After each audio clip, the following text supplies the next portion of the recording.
한번 옆에 분에게 아내와 남편을 사랑하십니까? 한번 물어볼까요? 시작. 아내와 남편을 사랑하십니까? 네, 사랑하십니까? 네. 어제 제 아들이 제 방에 들어와 가지고요. 제 설교 제목을 보더니 아이고 내일 설교하기 굉장히 힘들겠어요. 이렇게 말하더라고요. 예. 그만큼 제가 실천이 잘 안 되는 부분이라는 것을 아들이 잘 알고 있었기 때문에 설교 힘들 거라고 이렇게 거의 비아냥거리면서 말했지만 방에 나갈 때는 굉장히 저에게 위로를 주고 나갔어요. 뭐라고 말했냐면 그래도 어쩌겠어, 하나님 말씀인데 전화해야지. 그렇습니다. 부부주일날 이제 부부에 관한 설교를 하는데 제가 정말 잘 실천하기 때문에 이렇게 잘 살고 있기 때문에 이렇게 사십시오. 이게 아닙니다. 우리가 예수 그리스도 안에 있잖아요. 그 은혜 가운데 있지 않습니까? 그래서 은혜 안에 있는 자들은 반드시 그 은혜에 합당한 삶을 살 수밖에 없는데 그 가장 중요한 그 원천이 이 부부라는 것이죠. 그래서 저도 지금 현재 계속 그 진행 중에 있는 연약한 성도인 것입니다. 그래서 우리가 같이 함께 이 설교 들을 때 나는 부부가 아니니까, 난 아직 청년이니까, 나는 아직 자녀니까 이렇게 생각할 수 있겠지만 오늘 우리에게 동일하게 다양한 그 원리 가운데 하나님께서 주신 은혜가 있을 것입니다. 그래서 같이 함께 잘 들어보시는 그 은혜가 있기를 주님 이름으로 축원드립니다. 현대인들에게는 이 결혼이라는 것이 굉장히 심각한 문제라고 생각을 할 때가 많이 있어요. 특히 그리스도인들은 더 그런 생각을 많이 하게 되거든요. 결혼을 해야 될까 말아야 될까. 왜냐면 하나님께서 내 인생을 주관하고 계시고 기뻐하시는데 누군가와 결혼하게 되면 또한 그 얽매인 삶을 살 수밖에 없으니 굉장히 하나님과의 거리가 좀 멀어지지 않을까라는 고민 가운데 있죠. 그리고 또한 한 가지는 결혼에 대해서 그 목적 가운데 우리가 좀 여러 가지 그 목적이 다르기 때문에 우리가 고민이 되거든요.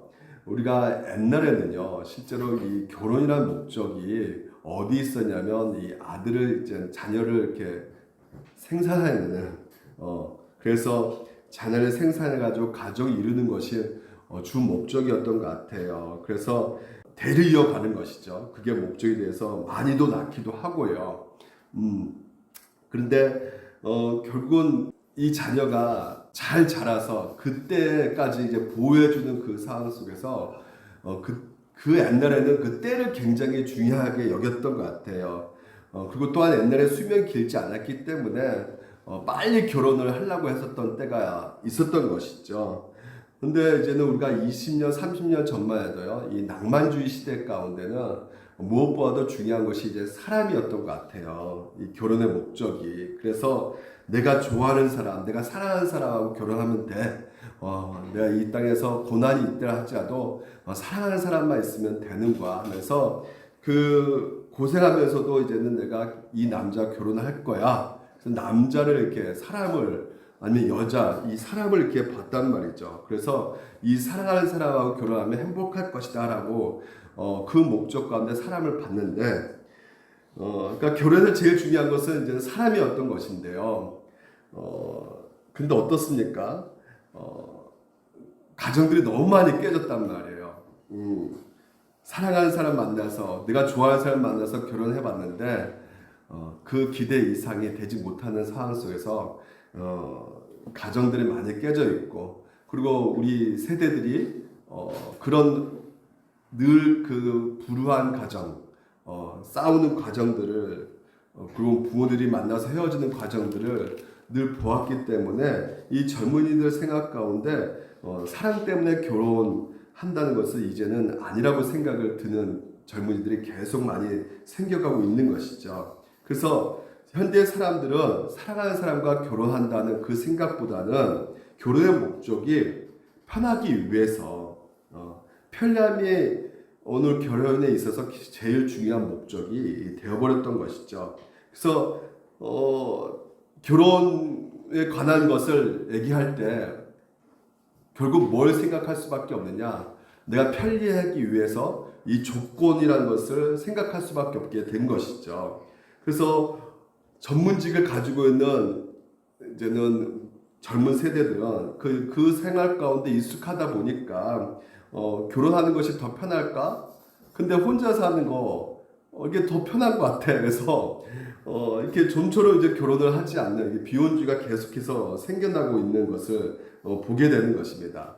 그래서 어떤 때는 이제는 그냥 내가 편리하게 해서 결혼을 하지만 연애는 내가 사랑하는 사람이 결혼하고 그래서 연애는 따로 결혼은 따로 이렇게 생각하는 젊은 세대도 많고 또한 동거 무슨 굳이 결혼까지 할 필요가 뭐가 있어 동거만 하면 되는 것이지 그래서 그렇게 생각하는 그런 젊은 세대가 굉장히 많이 생겨가고 있는 것이죠. 그래서 이 결혼이라는 것이 이 목적 가운데 단지 내 편리함으로 목적을 삼고 있는가 아니면 뭐 대를 잇기 위해서 생산을 위해서 결혼이라는 목적을 갖고 있는 것인가 이 둘 다 성경적인 것이 아니라는 것이죠. 우리 믿는 예수 그리스도를 믿는 이 가정에서의 정말 근본적인 이 결혼에 대한 생각을 우리가 어떻게 가져야 될 것인가. 그래서 오늘 여러분과 같이 이 세 가지를 살펴보기 위해서 먼저 우리가 지식이 있어야 된다는 것이에요. 오늘 보니까 남편들아 이와 같이 지식을 따라 이렇게 말하고 있잖아요. 그러니까 하나님께서 우리 가운데 가르쳐 주신 이 지식이 있어요. 그래서 이 성경적인 그런 결혼의 원리가 무엇인가를 우리가 파악했을 때 근본적으로 우리의 결혼 목적이 다시 한번 정립이 되는 것이고 또한 이 땅에서 그 목적대로 살아낼 수가 있게 되는 것입니다. 그래서 우리가 세 가지 원리를 우리가 살펴보기를 원하는데요. 바로 이 남편과 아내의 그 관계가요. 이 세 가지 원리가 있는 것이에요. 이 첫 번째 동등의 원리가 있고요. 그리고 연약함의 원리가 있고요. 그리고 또한 부르심의 원리가 있다는 것이죠. 그래서 오늘 이 본문, 이 짧은 구절인데 이 한 구절을 통해서 이 세 가지를 함께 같이 한번 살펴보도록 하겠습니다. 먼저 우리가 이 동등의 원리라는 것이죠. 오늘 보니까 이게 새 번역으로 이렇게 번역해 보면 우리가 노란 글씨 한번 보면요. 우리 같이 한번 읽어볼까? 노란 글씨만 시작. 그리고 생명의 은혜를 함께 상속받을 사람으로 알고 그랬어요. 그러니까 이 남편과 아내를 어떻게 지금 현재 보고 있냐면요. 베드로가요. 생명의 은혜를 함께 상속받을 사람으로 보고 있다는 것이죠. 그러니까 하나님의 은혜를 받는 상속자라는 것이에요. 다시 말해서 하나님의 나라를 물러받는 상속자라고 보고 있는 것이죠. 영적 유산을 누리는 관계가 바로 이 부부 관계라는 것이에요. 그러니까 더 누군가 뛰어나서 더 많이 가진 것도 아닙니다. 함께라고 되어 있죠. 함께 이어받을 잘하는 것이에요. 그래서 이 중요한 것이 뭐냐면 함께인 것입니다. 근데 이 함께가 그 의미 가운데 자세히 들어가면요. 영적 의미가 이렇게 담겨져 있어요.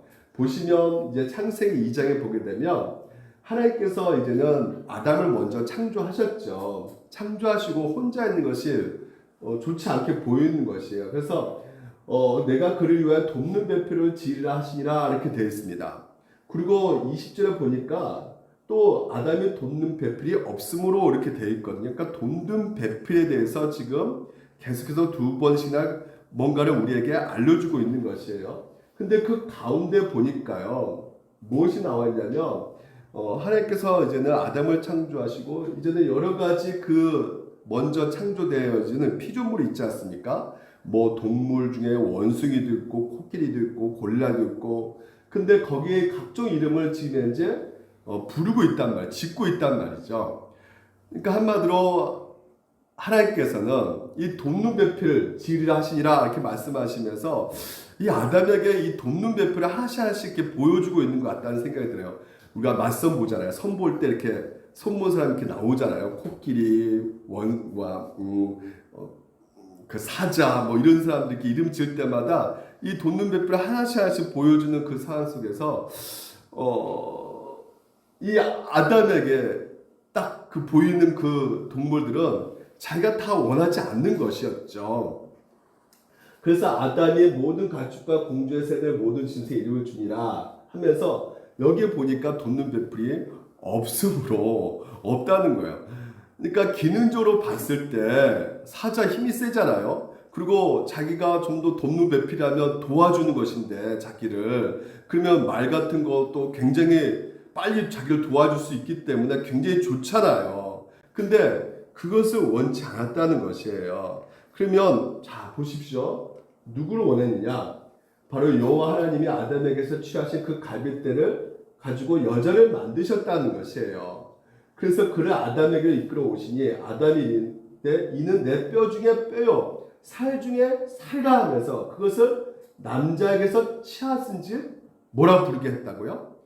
여자라고 부르게 했다는 것이죠.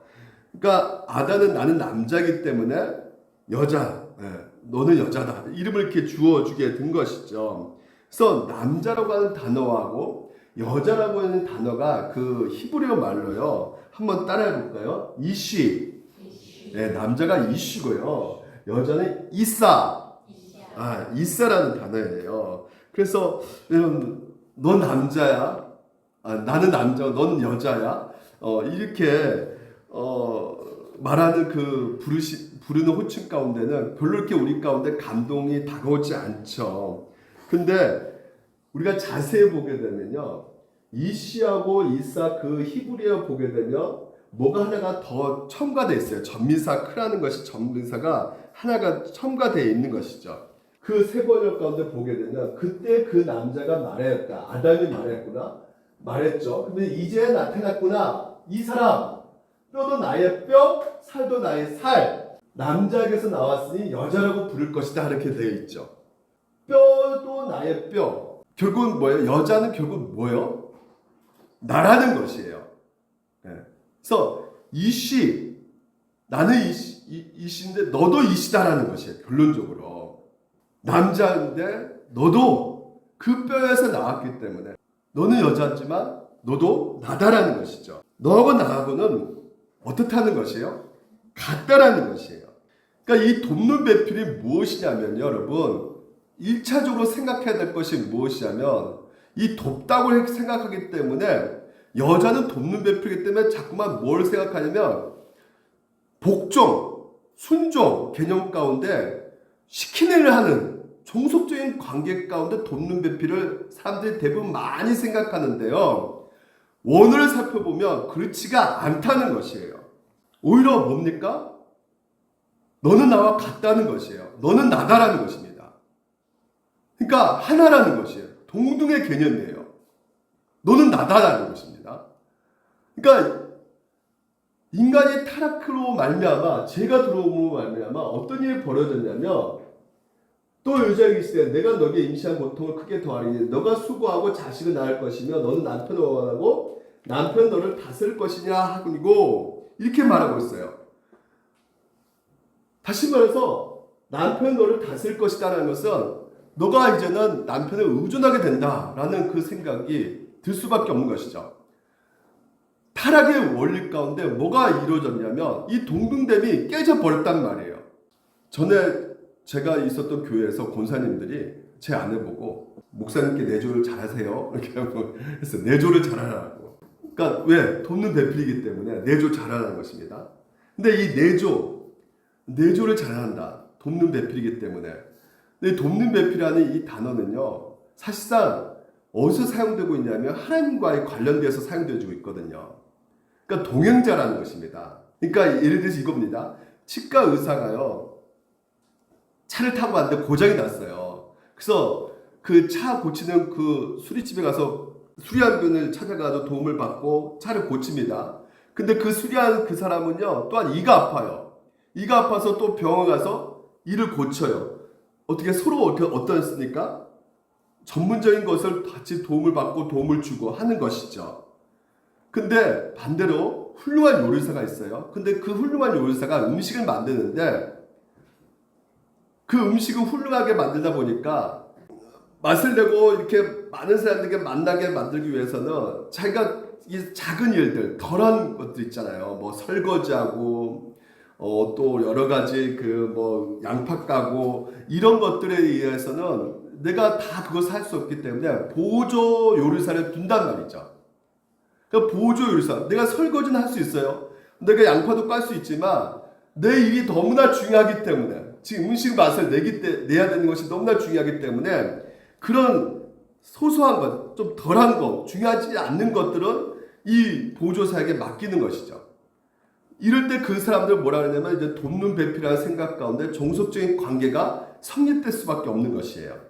그러니까 우리가 이 돕는 배필을 그런 어떤 생각을 갖고 대한다는 것이죠. 종속적인 개념 가운데 이 돕는 배필을. 근데 오늘 본문은 이 시 바로 너는 나다라는 것이 너무나 더 강하기 때문에 우리가 어떻게 생각해야 되느냐, 반드시 동등이라는 개념을 생각을 해야 된다는 것이에요. 이게 바로 창조의 질서입니다. 많은 사람들이 잘못 오해하고 있는 것이 창조의 질서가 남자가 더 힘이 세고 여자는 약하기 때문에 그래서 무조건 남자를 따라와야 되는, 그래서 그것은 결국 뭐예요? 타락되기 때문에 그런 결과가 나온 것이란 말이죠. 타락했기 때문에. 그래서 시대가 계속해서 그 옛날 과거부터 계속 올라오면서 일어나는 그 일들이 어떤 일들이었습니까? 여자를 무시했잖아요. 시대마다 여자를 학대하고 무시하고 그런 시대가 늘 있어 왔단 말이에요. 이 모든 것이 다 타락의 결과라는 것입니다.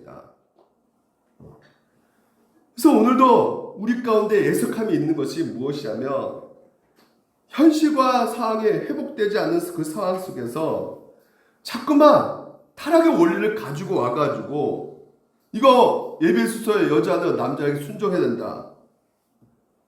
그래서 자꾸만 남성적인 어떤 남성 지배적인 것들, 이것들을 굉장히 우리 가운데 강조하는 경우가 많이 있는데 그것이 하나님의 뜻이라고 생각하는 경우가 많이 있는데 오히려 어떻게 생각하는 경우가 더 많을 수밖에 없습니까? 바로 이것을 타락의 원리로 우리가 생각할 수 있는 것이 더 많다는 것이에요. 우리 환경은 여전히 지금 현재 타락의 환경 가운데 있습니다. 그래서 팀 켈러가 이렇게 말합니다. 그리스도인들이 결혼에 대해서 생각하고 있는 관점은 결혼함으로 내가 얼마나 더 편리해질까라는 것이 아니라 서로 내가 누군가를 만나서 결혼함으로 그를 배려하는 법을 배우게 된다는 것이죠. 그러니까 지배하고 어떤 돕고 종속하는 그 개념이 아니라 동등하기 때문에 서로 어떤 것이에요? 이 결혼을 통해서 배려하는 것을 배우는 것이라는 것이죠. 그리고 사랑하는 것. 그걸 동시에 너는 나를 사랑해 줘야 돼. 내가 돈 벌어다 주니까. 이거 아니란 말이에요. 서로가 법을 배우고 사랑하는 법을 배우고 그를 이해해 주는 법을 배우고 그리고 그와 함께 살아가는 법을 배우는 것이라는 것이에요. 그래서 결국 결혼은 서로 사랑함으로 배려해주고 용납하고 용서하는 현장이라는 것이죠. 그러니까 우리가 아까도 말씀드렸지만 현 시대가 편리함 추구하는 이 시대 가운데 내가 좀 더 편해지기 위해서 결혼을 생각해서는 안 되는 것이고 오히려 뭡니까? 배려해주고 용납하고 용서하는 현장이기 때문에 우리가 불편해질 수가 있단 말이죠. 그 십장이 바로 결혼이기 때문에 그래서 결혼은 결국 작은 하나님의 나라를 이루는 것이기 때문에 여전히 나의 편리를 채우기 위한 수단으로만 생각한다면 서로 어떻게 될 수밖에 없어요? 힘겨루기가 일어날 수밖에 없는 것이죠. 다시 말해서 지배하려고 한단 말이에요. 이게 바로 뭐예요? 지배 원리가 바로 타락의 원리란 말이에요. 창조 원리가 아닙니다. 그래서 그 하나님 나라를 볼 수가 있다? 없다. 맛볼 수가 없게 된다는 것이죠. 그래서 오늘 우리가 있는 아까 생명의 은혜를 함께 받은 상속자라고 했어요.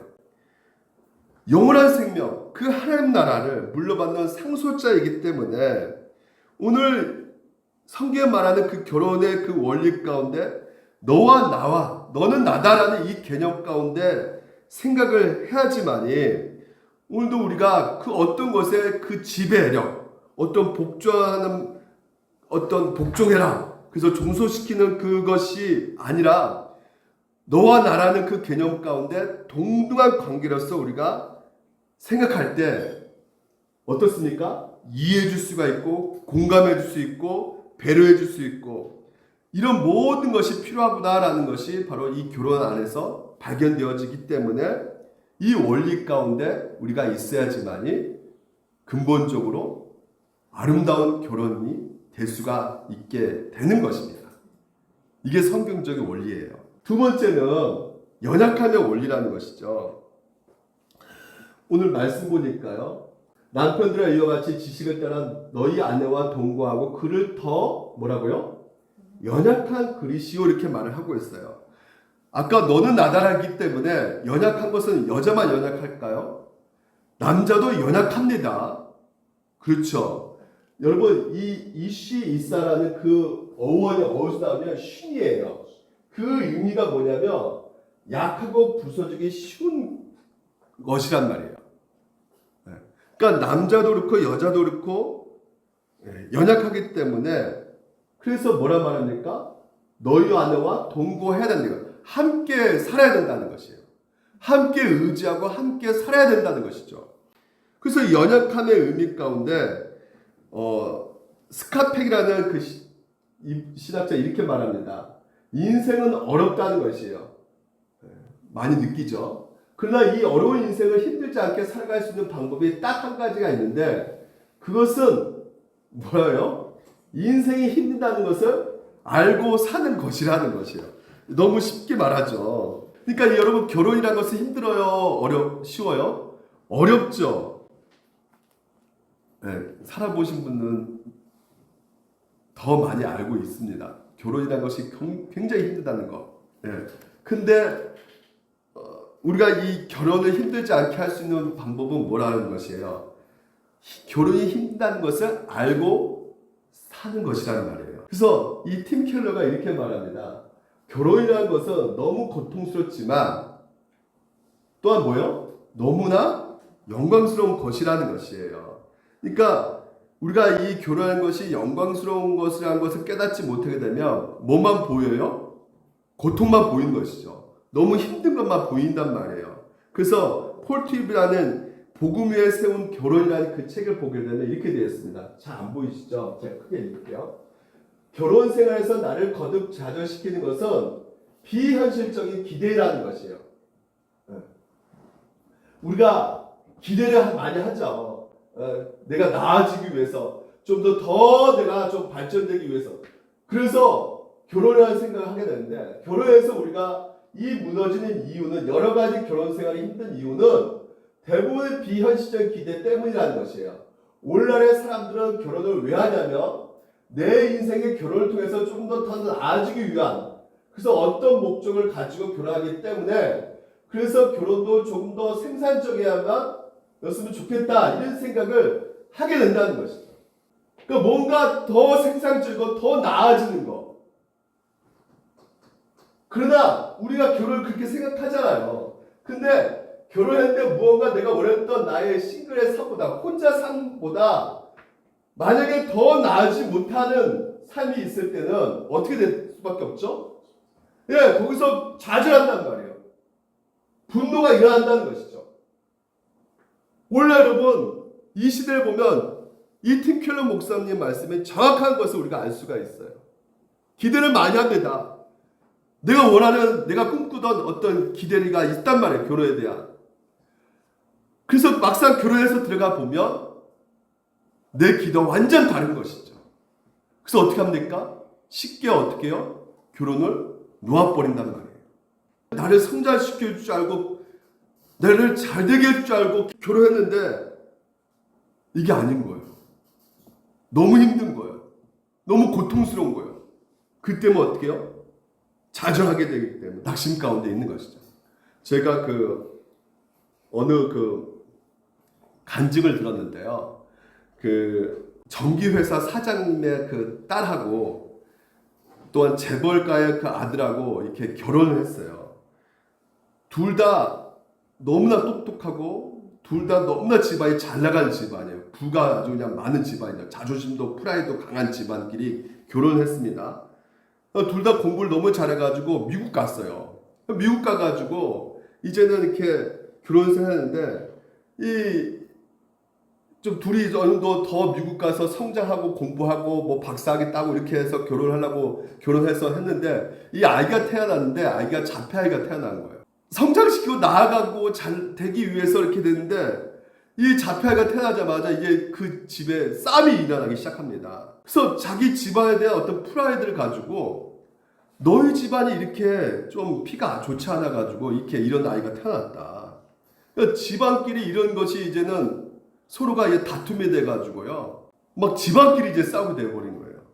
그래서 결국은 별거에 들어가 버리게 되었습니다. 그래서 이분이 다시 이제는 공부해 가지고 교수가 돼 가지고 이제 한국 생활 하기 위해서 이제는 이 땅에 왔는데, 한국 때 와서 이제 교회를 나가기 시작해서 혼자서 이제 교회 나가서 이 다락방 교구장을 만났는데, 그분이 이제 너무나 잘해주는 거예요. 그 형님 하면서 이제 따라가면서 이제는 그 집을 가게 되었습니다. 그래서 그 집을 방문해 가지고 가서 봤더니 애들이 이제는 한 언니 그리고 오빠 이렇게 둘이 이렇게 나와 가지고 안녕하세요 인사하는데 너무나 귀여운 거죠.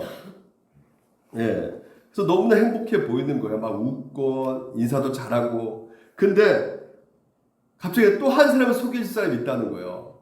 그래서 방에서 딱 누군가가 나왔는데 그 막내딸이 휠체어를 이렇게 딱 이렇게 타고 장애를 가진 막내딸이 나온 거예요. 근데 그 집안이 박수 치고 난리가 아니에요. 너무나 좋아하는 거죠. 막 그 막내딸을 보고. 그 집에 갔더니 온 벽이 다 액자.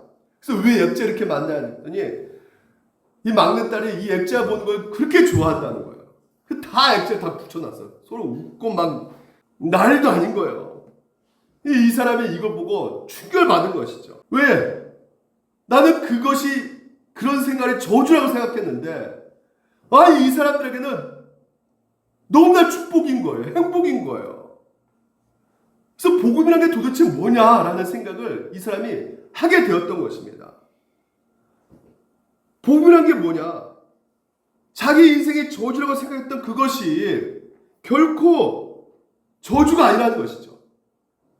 복이라는 것이에요. 그러니까 상황과 환경이 아니라 오늘 내가 잊고 일어서야 될 하나님이 주신 복이라는 것이에요. 이것을 알게 된 것이죠. 그렇습니다. 그래서 계속해서 이 말을 하고 있어요. 그분의 간증집 이렇게 얘기하고 있어요. 결혼이라는 것은 결혼을 통해서 내가 뭔가 좀 더 잘 되어야 된다는 삶의 무엇, 그것이 우리 결혼의 반복을 잡는다는 것이에요. 오히려 이게 우리의 결혼할 생활의 반복을 잡는다는 것이죠. 결혼 생활에서 나를 거듭 좌절시키는 것은 비현실적인 기대이다. 우리는 의도대로 움직이지 않는 세상에서 결혼한다. 여러분 이건 너무나 여러분 잘 알고 계시죠? 내 뜻대로 돼야 안 돼요. 결혼 생활이. 벌써 제 아내가 반응이 보입니다. 안 돼요, 내 뜻대로. 어떤 식으로든 깨진 세상의 풍파를 감수해야 된다는 것이에요. 또한 당신은 완벽한 사람과 결혼하지 않았다는 것입니다. 이게 중요합니다. 여러분, 결혼은 뭐냐? 죄인과 죄인끼리 결혼이라는 것이에요. 당신은 죄인과 결혼한 죄인이라는 것입니다. 이게 너무나 중요합니다. 이것은 당신들 둘 다 결혼생활에서 꼭 필요한 것을 파괴하는 무언가를 결혼생활에서 가져온다는 뜻이에요. 그러니까 이 죄이죠. 죄가 또 이 사람도 죄예요.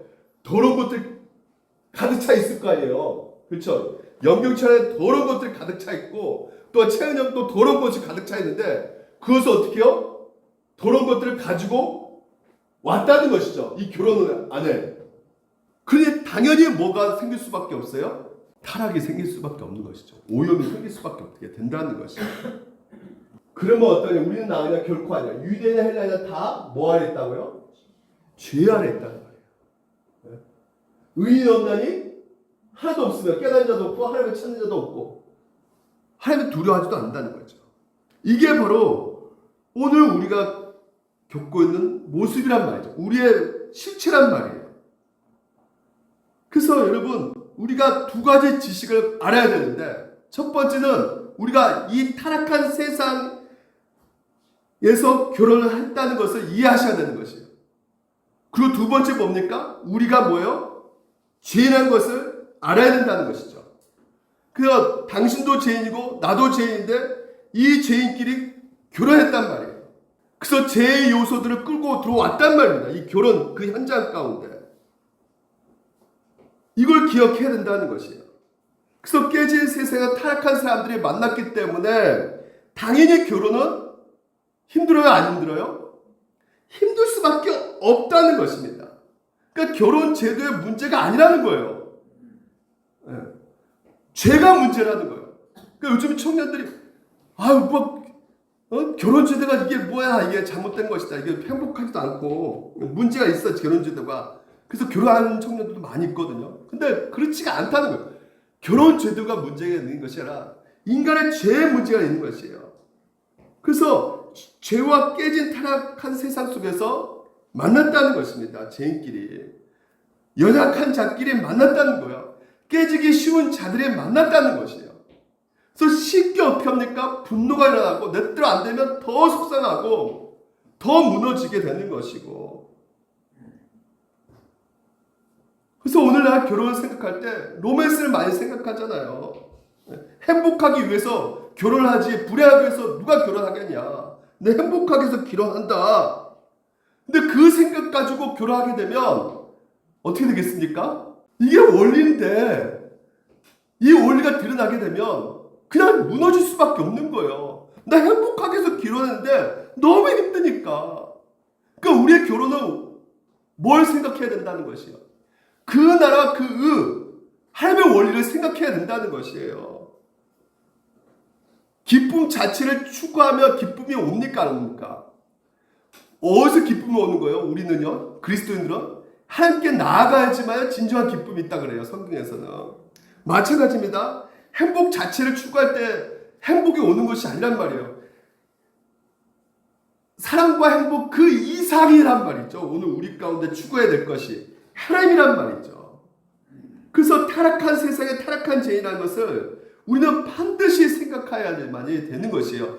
그렇지 않으면 우리 인생 가운데 결코 하나님의 그 은혜를 누릴 수가 없습니다. 시편 90편 12절 우리 같이 한번 읽어볼까요? 시작. 우리에게 우리나라 계수함을 가르치사 지혜로운 마음을 얻게 하소서. 그렇습니다. 인생의 지혜라는 것은 우리 나를 계수하면서 간다는 것이에요. 근데 우리가 이 계수한다는 것은 그만큼 우리가 유한한 존재라는 것이에요. 내가 연약한 존재라는 것입니다. 그러니까 내가 죄인하고 연약한 죄고 내가 유한한 존재라는 것을 깨닫는 것이 바로 무엇이다? 지혜라는 것이에요. 내가 이 정도 할 수 있지. 난 이거 충분히 해. 이거 오히려 더 교만하게 만드는 것이고요.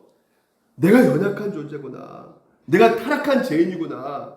내가 타락한 세상 가운데 살아가고 있구나. 그래서 인간 힘으로 이루어질 수 없는 것들이 있구나.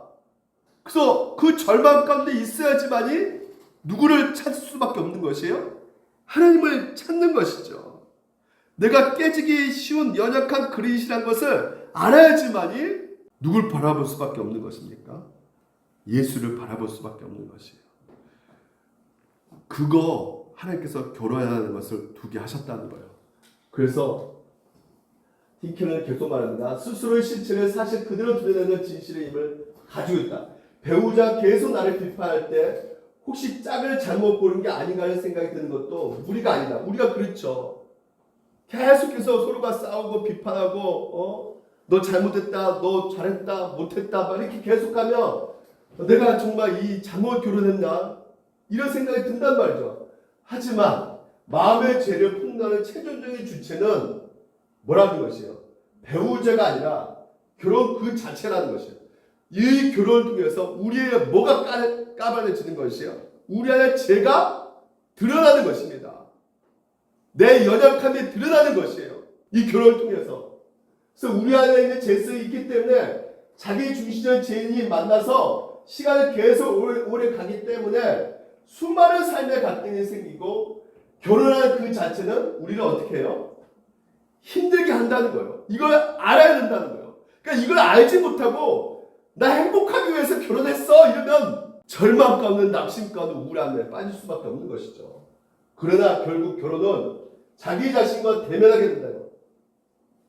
근데 이게 나온단 말이죠. 내 안에 더러운 것들이 계속 마주하고 싶지 않는 자아상을 들이대고 목덜미를 잡아채서 목덜미 우리 잡아챈다는 거예요. 결혼이라는 게. 그래서 봐.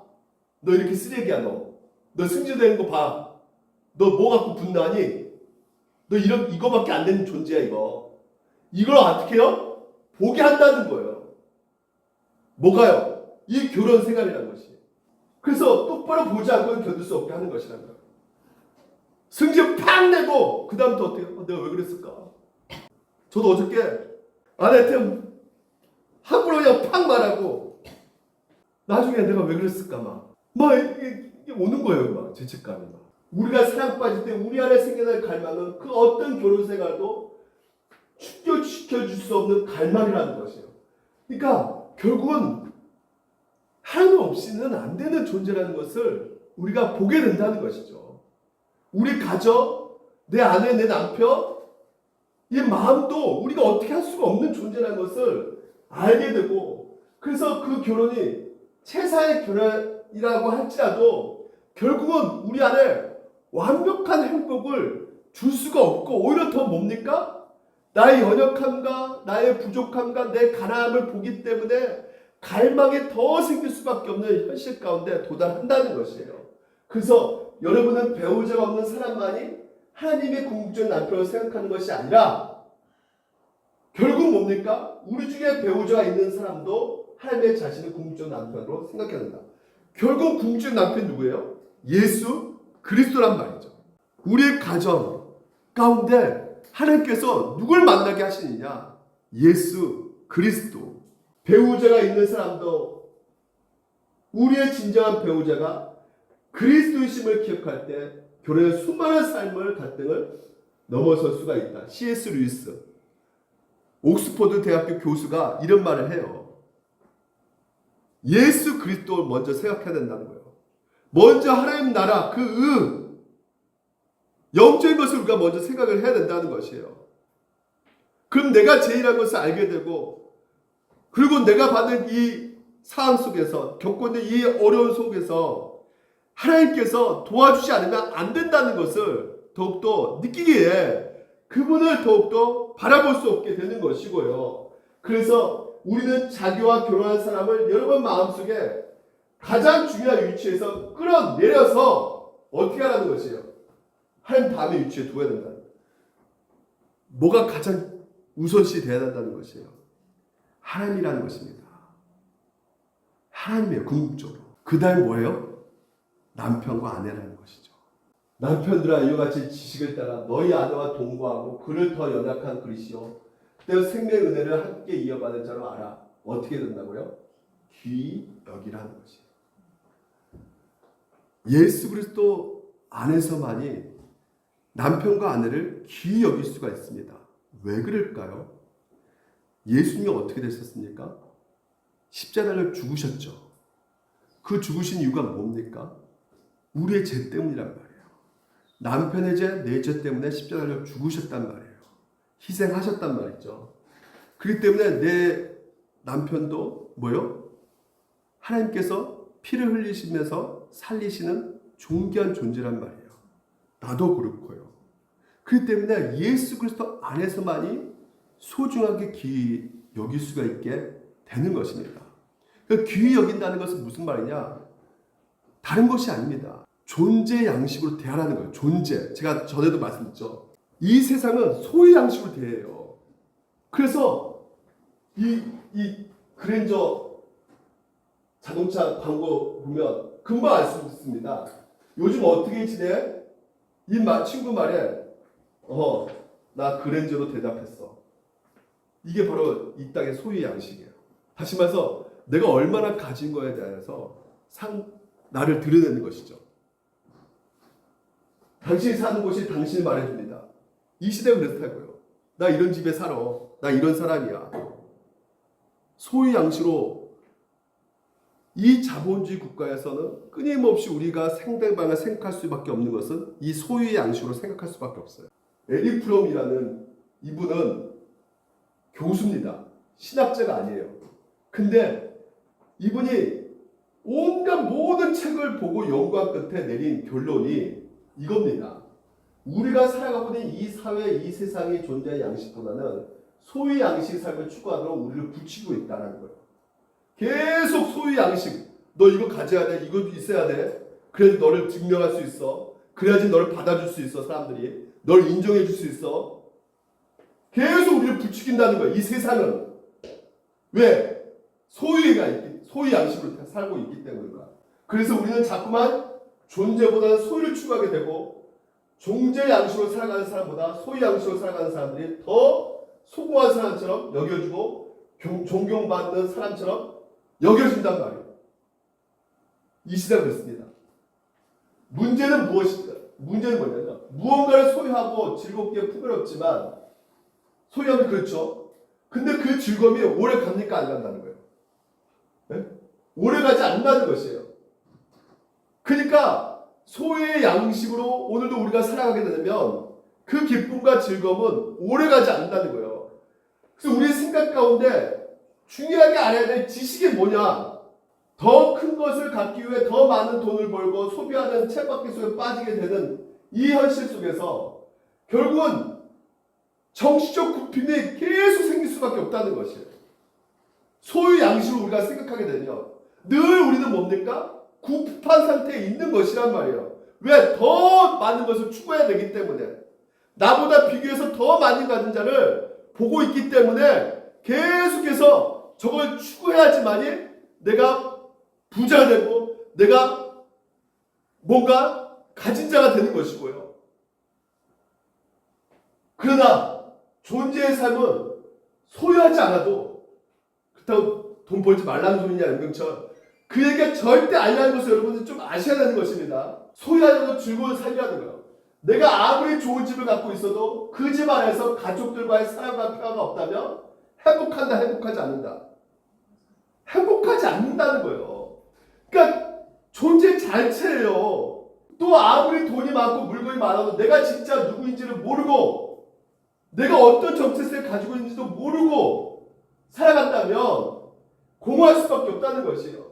그러니까 중요한 것은 얼마나 가졌느냐가 아니라 내가 누구인가, 나는 지금 어떻게 살아가고 있는가라는 그것이란 말이죠. 이게 바로 존재의 문제라는 것이에요. 내가 누구냐? 여러분이 누굽니까? 오늘 이 에릭 프롬은 하나님 믿지 않는 사람이에요. 근데 정확하게 이 시대를 연구해 보니까 이런 결론을 내리는 상황 속에서 우리는 충분히 이제는 알 수 있죠. 우리는 누굽니까? 이걸 알아야 된다는 거예요. 이게 진짜예요. 여러분 누굽니까? 하나님의 사랑을 받고 있는 자녀란 말이에요. 그래서 존재 양식으로 살아가게 되면 그 삶의 존재 자체를 귀하게 여기고 그 사람의 행복을 바라고 그 사람의 삶의 자리 가운데 내가 함께 있어주는 것만으로도 감사하고 기뻐하게 되는 것이란 말이에요. 오늘 아내를 어떻게 바라봐야 되냐? 소유 양식으로 보느냐? 너 돈 버는 기계인데 연경철 너 돈을 좀 벌고 와야 되지 않냐? 어떻게 바라봐야 되겠습니까? 남편과 아내를. 사랑은 존재하는 것이지 소유하는 것이 아니라는 것이에요. 우리는 자꾸만 뭐요? 소유하려고 그래요. 아내를, 남편을. 그래서 내 만족 가운데, 내 기대 가운데 따라와야지 행복하고, 만약에 내 소유 가운데 벗어나면 불행하다고 생각하는 것이죠. 아닙니다. 오늘 이것은 자녀 가운데도 해당되는 것이에요. 내 자녀를 그냥 소유 개념으로 보게 되면 뭐밖에 보이지 않아요? 결과입니다. 성과입니다. 내 자녀 있는 그대로 바라볼 것인가? 소유 양식으로 바라볼 것인가? 있는 그대로 바라보게 되면 어떻게 됩니까? 공부를 잘하든 못하든 그거 중요하지 않단 말이에요. 그냥 내 곁에 있는 그것만으로도 뭐예요? 사랑스러운 존재란 말이죠. 행복한 존재란 말이에요. 함께 있는 것만으로도, 그냥 있는 그것만으로도 너무 좋은 거예요. 이게 존재 양식입니다. 부부, 오늘 여러분 이 존재 양식으로 오늘 부부를 바라보시길 주님 이름으로 축원드립니다. 마지막으로 빨리 끝낼게요. 부르심의 원리란 말이에요. 오늘 여러분 왜 부르셨냐? 그 가정에 왜 짝을 맺게 하셨냐? 하나님께서 왜 그 가족을 이루게 하셨느냐? 너희가 기도가 막히지 아니하게 하랍니다. 바로 뭐예요? 왜 우리를 부르셨다고요? 여러분, 이 모든 것이 우리 힘으로 된다 안 된다? 안 되기 때문에 누구 은혜가 필요하다? 하나님의 은혜가 필요하다. 그래서 우리 가정에 하나님의 은혜를 구하기 위해서 먼저 여러분을 부르셨단 말이에요. 부르셔서 어떻게 하고 계신다? 예, 기도하게 하신다. 은혜가 있어야 되기 때문에. 그리고 그리스도를 통해서만이 가정이 행복해질 수 있기 때문에 그걸 놓고 기도하라고 부르셨단 말이에요. 기도해야지만이 오늘도 여러분 우리가 하나님의 그 정체성 가운데 내 자녀를 보게 되는 것이고 내 남편, 내 아내를 보게 된단 말이에요. 그렇지 않으면 어떻게 본다?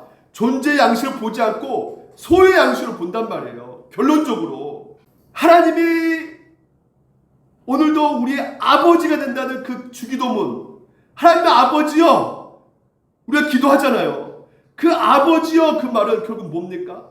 나도 아버지가 될 수밖에 없는 것은 누구 때문에 된 거예요? 예수 그리스도께서 희생하셨기 때문에, 오늘도 그분 때문에, 예수님 때문에 내가 하나님을 이제는 아버지라 불렀단 말이에요. 부르게 됐단 말이에요.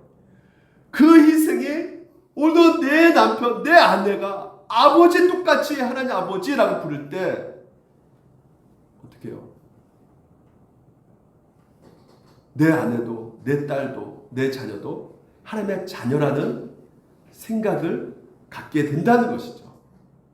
그래서 그분이 우리의 아버지가 되시기 때문에 오늘도 기꺼이 내 자녀와 또한 내 남편, 내 아들이 그리고 내 아내가 그 하나님 아버지의 이름을 부르면서 그 부르심의 그 자리에서 뭘 누릴 수가 있게 되는 것이에요. 평강을 누릴 수 있게 되는 것이고요. 그분이 우리 아버지가 되기 때문에 모든 것을 할 수 있는 분이라는 것을 느끼기 때문에 담대해 줄 수 있는 것이고요. 그리고 또 이 세상에 그 소유 양식 가운데 나를 자신을 평가하지 않게 되고 오늘도 하나님이 우리를 평가하는 그 평가로 우리를 바라보게 된다는 것이죠. 근데 이 기도가 막히게 될 수밖에 없는 것은 결국은 뭐 때문에? 이 원리, 동등의 원리, 아까 뭡니까? 연약함의 원리, 이것을 모르기 때문에 결국은 이 세상의 잣대로 세상에 보여주는 그 결혼과 세상이 말하는 그 결혼 방식으로 자꾸만 우리를 이 결혼, 내 남편, 내 아내를 바라보기 때문에 그래서 끊임없이 이 세상 뭐라 그래요? 어떻게 하면 행복해지냐? 그 비결을 말해주고 있잖아요. 비결을 말해주고 있지 않습니까? 이렇게 하면 행복해진다. 저렇게 하면 행복해진다. 근데 팀필러 목사님 이렇게 말합니다. 같이 한번 읽어볼까요? 시작. 부흥을 원하면 방법보다 기도를 힘쓰라는 거예요. 네. 뭔가 방법을 찾아내려고 하지 말고 더 어떻게 해요? 하나님께 매달라는 것입니다. 이게 우리 가정의 부흥이라는 것이에요. 영적 부흥, 기도입니다. 기도. 내가 하나님의 열심으로 너희와의 열심을 내노니 내가 너희를 정결한 처녀로 한 남편인 그리스도께로 드리려고 준비하려고. 바울이 분명하게 말하고 있어요. 오늘 여러분 우리가 그리스도께로 중매함. 누가 결혼했어요? 첫 번째로 예수님과 결혼했습니다. 여러분이 신부예요. 예수님이 신랑입니다. 그 예수님께서 여러분의 신랑 되신 그분께서 이미 여러분을 인정해 주셨습니다. 내 사랑하는 아내, 신부라고 인정해 주셨어요. 그러니까 더 이상 이 세상 가운데 그분의 그 사랑 안에 머물게 되면 내 남편, 내 아내 그 결핍에 흔들리지 않을 수가 있게 되는 것이죠. 예수님이 나를 사랑하고 계시는데 진짜 오리지널 신랑이 나를 사랑하고 계신다는데 비록 육신의 내 남편, 내 아내가 나를 사랑하지 않았다 할지라도 그 결핍 가운데 능히 이겨나갈 수 있게 되는 것이죠. 근데 어떻게든지 사단 마귀는 기도를 막히게 하려고. 왜? 결론적으로 뭡니까? 눈에 보이지 않는 이 세계 가운데 사탄 마귀는 가장 힘쓰는 게 뭘까요? 가정을 무너뜨리는 것이란 말이에요. 가정을 무너뜨리는 것은 다른 것이 없습니다. 기도 막으면 되는 거예요. 결론적으로.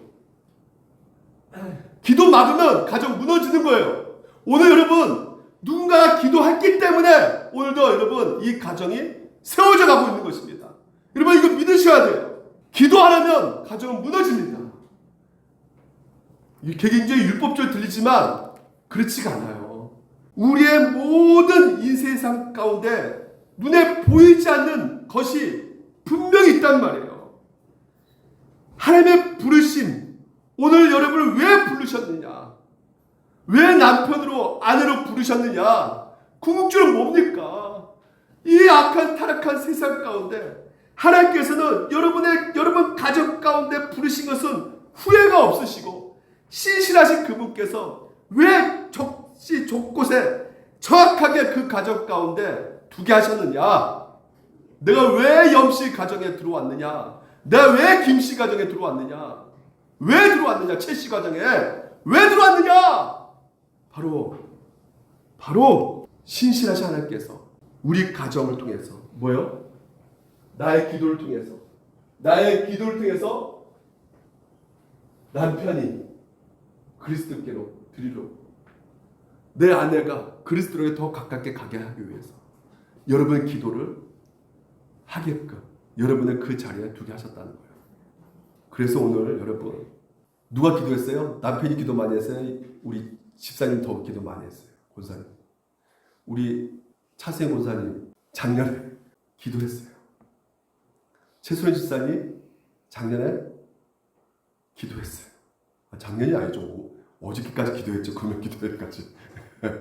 최은정 집사님 기도했어요. 송수인 권사님 기도했어요. 이정래 권사님 기도했어요. 한번 일어나십시오.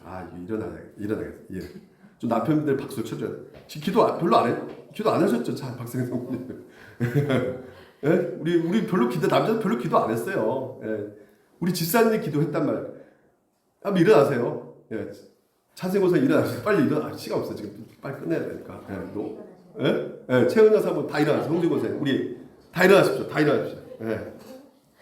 남편분들이 이분들 때문에 우리 가정이 지켜주고 정말 세워져 간 것입니다. 작년에 정말 차세희 권사님 제가 잠깐 얘기하겠지만요. 다 동일하지만요. 예? 얼마나 불안했겠습니까? 얼마나 걱정. 이거 끝장난 거 아닌가? 남편분이 김강희 쌤 너무나 그 큰 고통 가운데 있었단 말이죠. 너무나 불안한 가운데 어떻게 하는 거예요? 그곳에 권사님을 보내셔가지고 기도하게끔 하셨단 말이에요. 최순원 집사님 그 가정 가운데 기도하게끔 하셨단 말이죠. 여러분 눈에 보이는 것만 믿으려고 하시죠. 보이지 않는 영적인 것이 있단 말이에요. 그래서 그 가정이 세워져 가는 것입니다. 기도 때문에 세워져 가는 거예요. 네. 축복해 주십시다. 격려해 주시고 유래해 주시기 바랍니다. 같이 함께 모든 가정들이 불안과 두려움 가운데 어떻게 살아야 될지 모르는 막막한 상황 속에서 정말 인생이 실패할 것만 같은 생각이 들 때가 정말 가정이 회복되지 못할 것 같은 그런 절망이 들 때가 많았던 그 시간들 속에서 하나님께서 신실하셔서